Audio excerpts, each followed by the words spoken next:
கொய்யால என்ன சின்ன பிள்ளத்தனமா இருக்கு நன்னாரி பயல பிச்சு பிக்காளி பழம். நெக்ஸ்ட் டே மார்னிங் எழும்பி ஆகாயத்தை பார்த்தா சர்ப்ரைஸ் சன்ரைஸ்னு சொல்லி சூரியன் பல்ல இழிச்சுக்கிட்டு இருந்தாரு. நெக்ஸ்ட் டெஸ்டினேஷன் கிளம்பலான்னு சீக்கிரமா எழும்பலான்னு பார்த்தா வழக்கம் போல லேட் ஆகிருத்து. அப்புறம் நம்ம தீதி நீங்க இன்னைக்கு கிளம்ப வேணாம் நாளைக்கு கிளம்புங்கன்னு ரொம்ப கம்பல் பண்ணிக்கிட்டு இருந்தாங்க.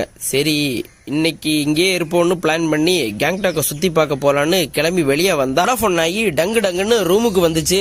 அப்புறம் அதை துரத்திட்டு எடுத்துட்டு கிளம்பிட்டோம் எல்லாரும். அப்புறம் நானும் நம்ம அண்ணனும் ரோப்பு போய் கேங்டாக்கோட அழகா ஏரியல் வியூல பார்த்தோம்.